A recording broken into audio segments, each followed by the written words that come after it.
തആല വബറകാത്ത്. ആദ്യമായിട്ട് എല്ലാവരോടും കൂടി ഒരു ചോദ്യം.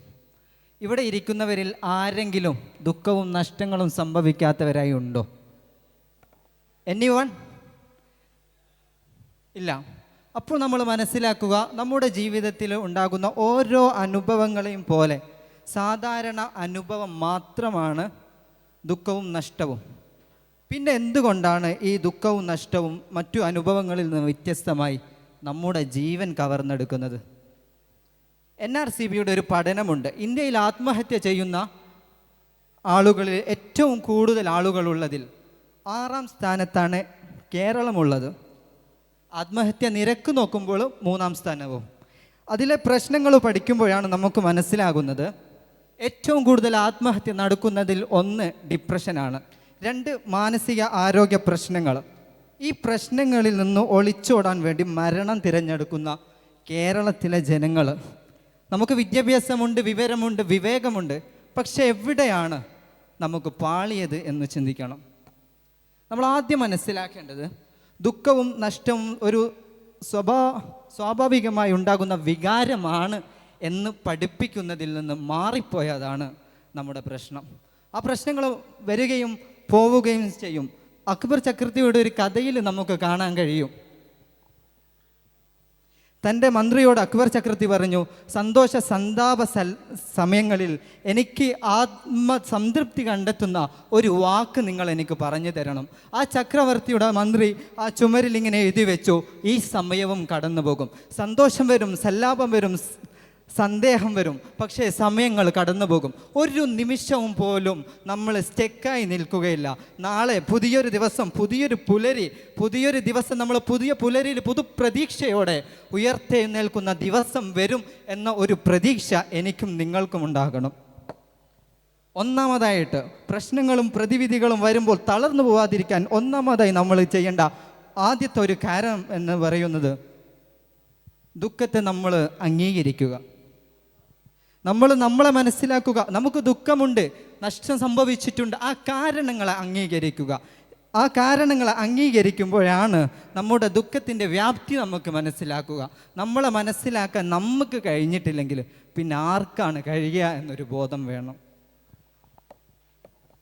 രണ്ടാമതായി നമ്മൾ ശ്രദ്ധിക്കേണ്ടത്, ഒരു ദുഃഖം സംഭവിക്കുമ്പോൾ എൻ്റെ ഭാഗ്യക്കേട് നമ്മൾ സ്വയം കുറ്റപ്പെടുത്തി സംസാരിക്കുന്നത് നിർത്തുക. നമ്മളെ സമാധാനിപ്പിക്കാൻ ഒരു വ്യക്തി മുന്നോട്ട് വന്നില്ലെങ്കിൽ നമ്മൾ സമാധാനിപ്പിക്കും. എനിക്കറിയാം എൻ്റെ പ്രശ്നങ്ങൾ എന്താണെന്ന്, ഞാൻ എന്നെ സമാധാനിപ്പിക്കുന്നു, നിനക്ക് ഈ ദിവസം കഴിഞ്ഞു പോകും എന്നൊരു ഓർമ്മപ്പെടുത്തൽ സ്വന്തത്തോട് കണ്ണാടി നോക്കി പറയാൻ നിങ്ങൾക്കും എനിക്കും കഴിയുകയാണെങ്കിൽ ആ പ്രശ്നങ്ങൾ നാളെ ഉണ്ടാവില്ല എന്നതാണ് നമ്മൾ മനസ്സിലാക്കേണ്ടത്. മൂന്നാമതായിട്ട് എനിക്ക് പറയാനുള്ളത്, അള്ളാഹുവിനോട് പറയുക, അള്ളാഹുവെ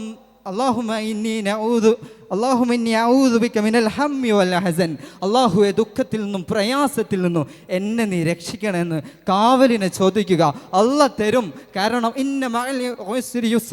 പ്രയാസങ്ങൾക്ക് ശേഷം സന്തോഷം വരുന്നൊരു ദിനം നമുക്ക് കടന്നെത്തുമെന്ന് അള്ളാഹു പറഞ്ഞത് നമ്മൾ മനസ്സിലാക്കണമെന്ന് ഓർമ്മപ്പെടുത്തുന്നു.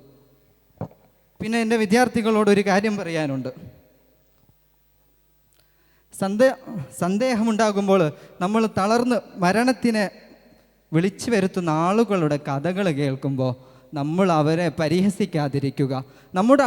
നമ്മുടെ സന്തോഷം മാത്രം നോക്കാതെ നമ്മുടെ അടുത്തിരിക്കുന്നവർക്കുള്ള ദുഃഖം മനസ്സിലാക്കുക.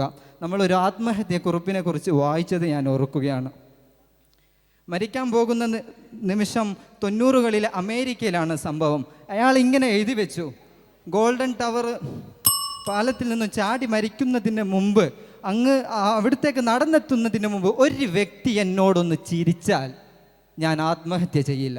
അയാൾ മരിച്ചു, അയാൾ ആത്മഹത്യ ചെയ്തു. അതിൽ നിന്ന് നമുക്കെന്ത് മനസ്സിലാക്കുന്നു? ആ സമയത്ത് അയാളെ നോക്കി ചിരിക്കാൻ ഒരു അപരിചിതന് പോലും സമയം കിട്ടിയില്ല. ആ ഒരു ചിരി അയാളുടെ ജീവിതത്തിൽ നിന്ന് തിരികെ കൊണ്ടുവരുമായിരുന്നു, പക്ഷേ അയാൾക്കത് സംഭവിച്ചില്ല. അപ്പോൾ അടുത്തിരിക്കുന്നവനെ മനസ്സിലാക്കുക, ചേർത്ത് പിടിക്കുക. തലക്ക് മുകളിൽ ശത്രു വന്ന് നിൽക്കുമ്പോൾ മുത്തുനബിയോട് സിദ്ദീഖ് തങ്ങൾ പ്രയാസം പറയുമ്പോൾ മുത്തുനബി പറയുന്നുണ്ട്, ലാ തഹ്സൻ ഇന്നല്ലാഹു മഅനാ, ഇന്നല്ലാഹ മഅന, അള്ളാഹു നമ്മോടൊപ്പം ഉണ്ട്, പേടിക്കണ്ട. ചേർത്ത് പിടിക്കാൻ ഒരു സുഹൃത്ത്, കൈ തരാൻ ഒരു ഉമ്മയോ വാപ്പയോ അല്ലെങ്കിൽ സഹോദരങ്ങൾ, ഒരു വ്യക്തി നമ്മുടെ അടുത്തുണ്ടെങ്കിൽ ആ ദുഃഖം വന്നു ആത്മഹത്യ ചെയ്യുന്ന ഒരു വ്യക്തി ഉണ്ടാവില്ല. നമ്മൾ മനസ്സിലാക്കണം. നമ്മൾ സന്തോഷം കണ്ടെത്തുമ്പോൾ നമ്മുടെ അടുത്തിരിക്കുന്നവൻ്റെ ദുഃഖം നമ്മൾ മനസ്സിലാക്കുക, അവർക്ക് സന്തോഷം നൽകുക. അതിന് കഴിയട്ടെ എന്ന് പറഞ്ഞുകൊണ്ട് അവസാനിപ്പിക്കുന്നു. അസ്സലാമു അലൈക്കും.